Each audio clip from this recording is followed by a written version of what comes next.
your hopes and fears, this is more on hopes guys, and ito'y progress, ito'y success, ma-achieve nyo yung desire nyo guys. You just have to focus. Kagaya nga nung sinabi ko kanina guys, mag-focus lang kayo dun sa desire nyo and ma-achieve nyo yan mga kapiksi. Mami-mission accomplish din kayo guys. This is success, this is victory. Okay, basta tuloy-tuloy. Alisin guys yung mga excess baggage para mas maging magaan yung inyong paglalakbay and mas maging madali para sa inyo na ma-hit nyo yung mga target nyo mga kapiksi. Alright?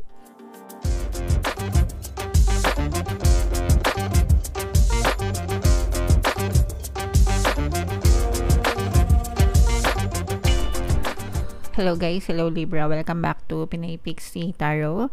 Ang pamagat ng episode natin for tonight is Story Mo Ba To? So ito isang timeless reading para sa Libra, Sun, Moon, Rising, Sign, and Venus.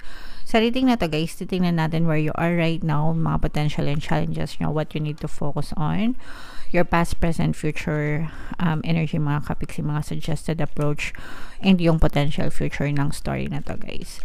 So, shuffle ko yung cards, hanapin ko yung energy ng Libra. So, Libra, kayo ay na-represent ng Queen of Swords sa ating spread. Combination to guys ng positive and negative energy. General reading lang. Pwede mag-resonate, pwedeng hindi. Comment down below mga kapigsi if feeling nyo naka-resonate kayo sa message para sa inyo. So, where you are right now, Libra. For some of you, meron kayong pinupursue na dream, mga kapigsi, no? Mataas yung energy level nyo, heightened yung energy nyo, energy level nyo. Medyo excited kayo. Mga kapiksi. This is something na nilulook forward nyo, something na parang sinisimulan nyo, hoping and knowing na mapapagaan yung buhay nyo kapag ginawa nyo to, or kung hindi man gumaan yung buhay nyo, at least nagawa nyo yung gusto nyo mga kapiksi. So this is something na parang something new para sa inyo, something exciting, new adventure, okay? Parang new adventure, new beginning, no risks, ganyan. So, pero ang nararamdaman natin dito is excitement, guys, okay? Mga potential and challenges, ito potential guys, and may potential ka na umangat talaga. Kapag pinurso mo itong pangarap na to, pwede kang umangat, pwede kang mag-level up, pwede kang mag-upgrade ng lifestyle, ganyan, or mag-upgrade.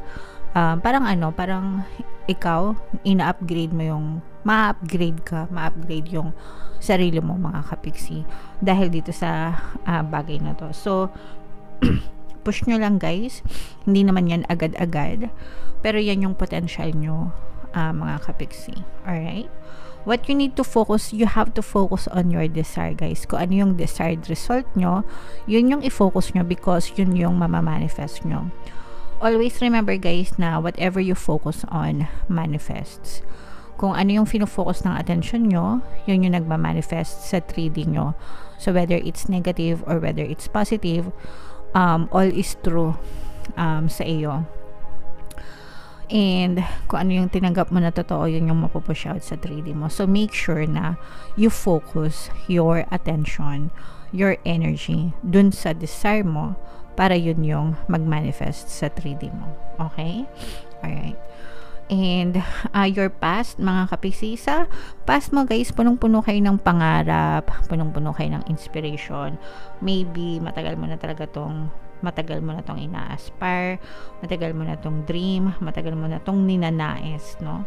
And parang ngayon ka lang nabigyan ng chance, ng pagkakataon na gawin ito sa iyong physical reality.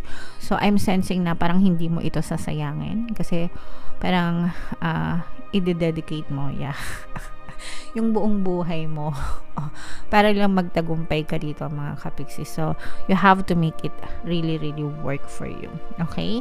And one of your greatest strength guys is merong nagbibigay ng inspiration din sa'yo. May tumutulong sa'yo. So kumbaga dati nag-iisa ka lang sa pangarap mo. Ngayon meron na nagpupush sa'yo, may nagpupursige na, meron ka nang pinangkukuhaan ng inspirasyon. Kung dati inspired ka na, ngayon mas lalo ka pang na-inspire. Kung dati ginagawa mo lang siya para sa sarili mo, ngayon hindi lang ikaw, parang ginagawa mo to para sa'yo and para sa kanya or para sa kanila, mga kapiksi. Okay? Alright. So, yun yung nagdagdag sa'yo ng inspiration, mga kapiksi. That's your greatest strength. So, samantalahin mo yan. And in the near future, guys, ito talaga. Kung ngayon, parang usok-usok pa lang, ito, mag-aalab talaga, no? As in apoy, kung apoy, yung sidhi ng iyong damdamin para mapangyari mo itong bagay na to. So, this is a fire sign energy as well. Aries, Leo, Sagittarius for some of you. Pwedeng may fire element kayo sa natal chart nyo. You may be dealing with the fire sign, pero ang nakikita natin dito is yung pagiging passionate nyo dito sa bagay na gusto nyong gawin sa buhay nyo, mga kapiksi. Suggested approach, guys, you have to lift your burdens, okay? Kailangan yung matutong mag-let go para mas madaling maka-move on, mas madaling maka-move forward, guys. Wag kayong kumbaga, ganito lang yan, guys. Kunwari, mag-hiking kayo or maglalakad kayo, tapos meron kayong dalang bag, no? Syempre, pag mabigat yung bag na dala nyo, mas mabagal kayong maglakad, di ba? Let's say sa grocery, no? Imagine niyo habang sinasabi ko, mag-grocery kayo, di ba? May eco bag kayo. Pag mabigat yung dala nyong grocery, maraming laman yung eco bag nyo, mas mabagal kayong maglakad, di ba? Kasi may bigat na dinadala kayo. Pero kung let's say for example, nag-grocery ka pero mga ilang items lang yung laman ng bag mo, mabilis kang maglakad, mabilis kang umandar kasi walang masyadong laman yung bag mo.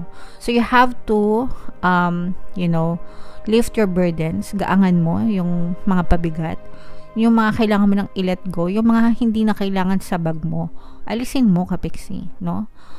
Para gumaan-gaan yung bag mo, pwede mo pa siyang mabigyan ng space, magkaroon ng space para sa mga bagong importanteng items. And para mas mabilis din yung progress mo. Nagets nyo ba? Sana naintindihan nyo, mga kapiksi. Pero ganun yung sinasabi sa inyong approach, guys. Kailangan gaangan mo. Huwag kang masyadong mag-overload ng mga unnecessary baggages, no? Para hindi ka masyadong mahirapan. Okay? Alright. What you need to know, yes, lalo pang magi-strengthen yung foundation mo. Lalo ka pang titibay habang naglalakad ka dyan, nilalakbay mo yung journey na yan, yung adventure na yan, mga kapiksi. And dadating yung time, guys, na titingalain ka rin ng ibang tao, especially yung mga nagmamaltrato sa'yo before, yung mga nangmamaliit sa inyo, ganyan. Mga nambabash sa inyo, mema lang sa kanila kasi dadating yung time na titingalain ka din nila, mga kapiksi. Alright? Your hopes and first, this is more on hopes, guys, and ito'y progress, ito'y success, ma-achieve nyo yung desire nyo, guys. You just have to focus. Kagaya nga nung sinabi ko kanina, guys, mag-focus lang kayo dun sa desire nyo and ma-achieve nyo yan, mga kapiksi. Mami-mission accomplish din kayo, guys. This is success, this is victory. Okay, basta tuloy-tuloy. Alisin, guys, yung mga excess baggage para mas maging magaan yung inyong paglalakbay and mas maging madali para sa inyo na ma-hit nyo yung mga target nyo, mga kapiksi. Alright? And potential future, yes. Tuloy-tuloy, magiging swabe, magiging smooth yung paglalakbay nyo, yung exploration nyo, mga kapiksi. Marami kayong ma-experience, marami kayong matututunan dyan. Sabi ko nga, guys, yung potential nyo is magle-level up, no, yung inyong kabuhayan, kasi nga dahil dito sa mga tagumpay na to. So the grass is greener on the other side. Ibig sabihin nun, guys, mas maganda yung patutunguhan nyo, yung lugar, yung final destination nyo, worth it yan, mga kapiksi. Okay? So tawid-tawid, di ba? Kumbaga, makakatawid din kayo kung galing kayo sa kahirapan or mga problema, makakatawid din kayo dun sa kabilang side, and doon makikita mo yung mga blessings, pagpapala, mga kapiksi.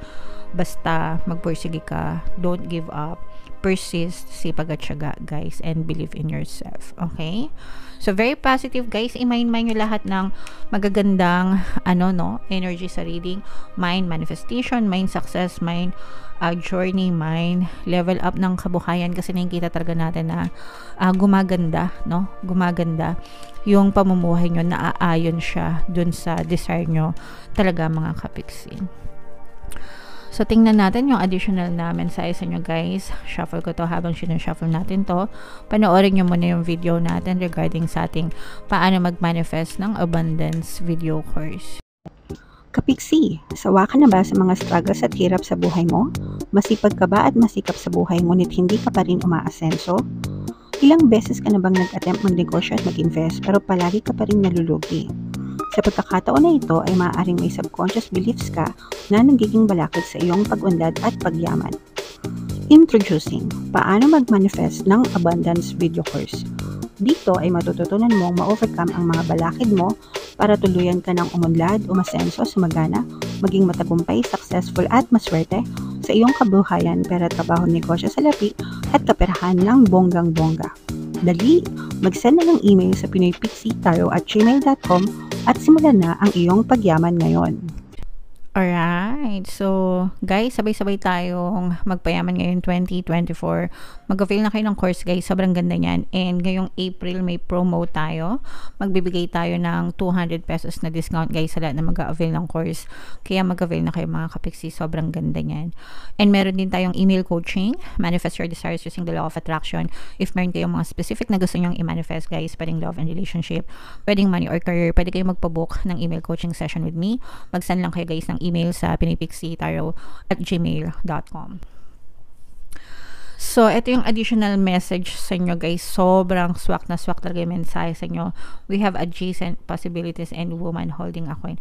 Dadating yung araw, guys, na puro pera yung hahawakan mo. Okay? And maraming pintuan na ng oportunidad. Ito, guys, these are door of opportunities, no? Dadating yung time na marami ka pang choice na pwedeng gawin sa buhay, marami ka pang chances, marami ka pang opportunities, mga kapiksi. And basta pag sa mga ganitong pagkakataon, guys, palagi nyo lang sabihin, everything is working out in my favor. Okay? Para whatever choice yung mapili mo, palagi magiging favorable sa inyo yung resulta, guys. Okay? Yun yung importante. And of course, ito, guys, sabi ko nga, dadating yung time na palagi kami hawak na pera. And pagdating nga, guys, to sa affirmations, money affirmations, palagi ko naman yung sinishare sa inyo. Isa sa mga favorite kong affirmations is yung palagi ako may pera and palagi ako nagkakapera. Okay? Napakadali, napakasimple, napakadaling intindihin ng subconscious mind nyo. So, palagi nyo siyang sabihin, guys, and dadating talaga yung time na hindi kayo mauubusan ng pera, palagi kayo magkakapera, mga kapiksi. Sabayan nyo pa ng pakikinig nung ating subliminal. Meron tayong subliminal dyan, guys, no? Hindi kayo mauubusan ng pera, at saka yung siksik, liglig, at umaapaw na blessing. Ipag-combo nyo yan, guys, kasabay ng iba pang mga pampaswerte subliminal. Promise, kapag palagi nyo yung pinakinggan araw-araw, talagang mararamdaman nyo na talaga magbabago unti-unti yung pagdating ng pera sa inyo, guys. Okay? Alright. So, yeah. Comment down below, Libra, if feeling nyo naka-resonate kayo dyan. Lahat ng pinapamind-mind ko sa inyo, guys, i-mind nyo na, kasi deserve nyo talaga itong mga kasaganaan at blessings na to sa buhay nyo.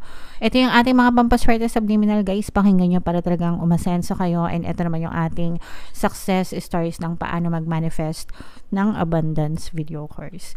Click here to subscribe, guys, and click here to join our membership program. Thank you for liking, sharing, and subscribing, and see you again next time. I love you all. Have a nice day. Bye-bye.